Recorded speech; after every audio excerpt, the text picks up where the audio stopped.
And first at 11, COVID cases are forcing all students in 2 local schools to stay home. Thanks for joining us. I'm Morgan Romero in for Laurel Porter tonight. We just learned Reynolds High School is moving to distance learning for at least a week because they have so many students in quarantine. The Reynolds School District says the number of students and staff that have actually tested positive for COVID is small right now. They have a lot of kids out for possible exposure. So here's the plan. Schools close for the next 2 days to allow teachers to get distance learning plans in place. All students will be learning at home next week with the goal of returning to the classroom on the 27th. And wait, there's more. The district is asking parents to voluntarily provide their kids' vaccine status, keyword voluntarily. Vaccinated students may not have to quarantine if they're exposed in the future. Reynolds also won't allow spectators at sporting events until further notice. Hundreds of students in Gladstone were also sent home to quarantine. A letter to parents from the superintendent says everyone at John Wetton Elementary is home till the 26th. A vaccinated staff member tested positive for COVID, and because they were around so many students, the district decided to quarantine all students in 1st through 5th grade. That's more than 600 kids, of course, all unvaccinated. The school is working to set up distance learning for next week. Some districts are now putting COVID exposure information online for parents to check out. Portland Public Schools, for example, started a dashboard this week. Data from the start of school shows 140 students have been isolated. That means they tested positive or were presumed positive for COVID. The dashboard also shows more than 300 students quarantined who may have been exposed outside of school, another 300 at school. It's unclear why there's no data for staff right now.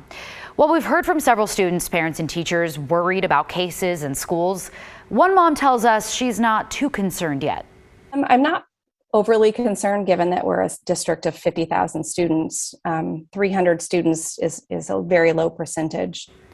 We spoke to a couple doctors right at the start of school. They say it's realistic to expect COVID cases to pop up in school throughout the fall. When it comes to the COVID vaccine, by now it's clear. Not everyone wants to get it, and while reasons for that vary, nearly all are disputed by public health experts. But what about religious reasons? New tonight, Catherine Cook talked with a law professor about how they may or may not hold up. A growing number of people are claiming religious reasons to dodge COVID vaccine mandates.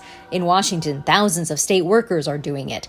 And in Los Angeles, some 2,600 police department employees are citing religion to avoid the shot.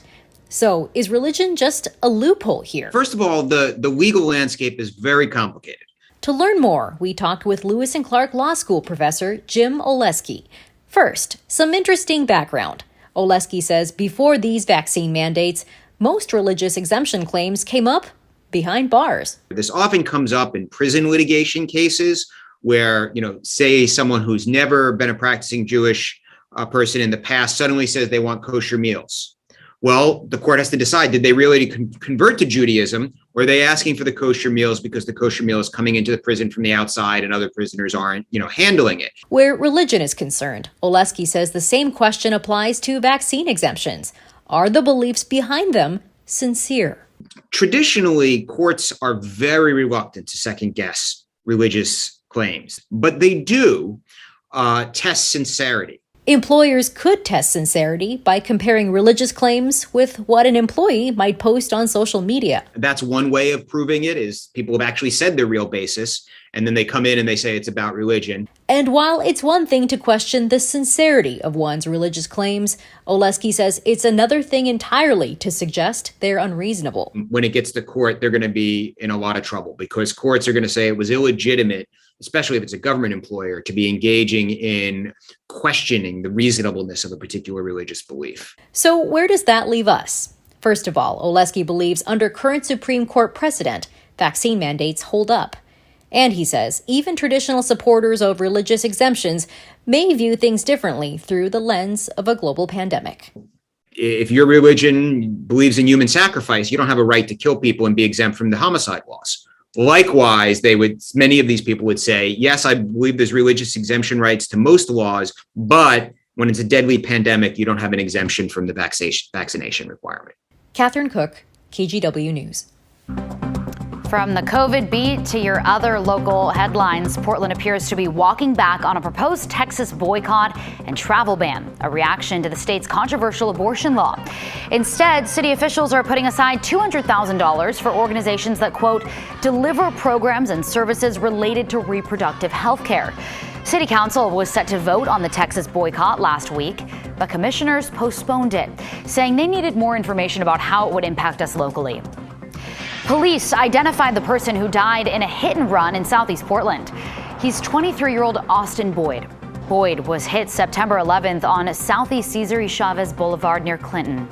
Police are still looking for the suspect. They drove a white or light-colored mid-90s Honda Passport or Isuzu Rodeo. A grand jury has decided not to file charges against a Portland police officer who shot and killed a man near a motel back in June. 40-year-old Michael Ray Townsend was killed outside Motel 6 near Northeast Grand and Holiday Streets. While officers were talking to Townsend, surveillance video shows him charging at an officer with a sharp-ended tool. That's when the officer shot him. Police say he had consumed a large amount of methamphetamine. Pet owners, you'll want to pay attention to this one. 2 rabid bats were discovered in the Portland area. The first in Washington County last week, inside someone's home. Ugh. A second was found in the Grant Park neighborhood in Northeast Portland this week. It's the first time in 7 years that Portland has recorded a rabid bat case. A family found that bat in their backyard after they spotted their dog playing with it. That's not something you want to see.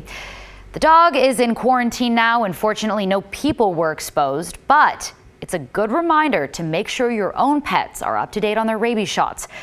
As for what to do if you see a sick bat, one of the most important things is do not handle it with your bare hands. The way that rabies is spread is through contact with saliva or brain tissue from an animal that has it. And so that's why biting is how it's spread, because it's in the saliva. Instead, call your county animal services or local health department.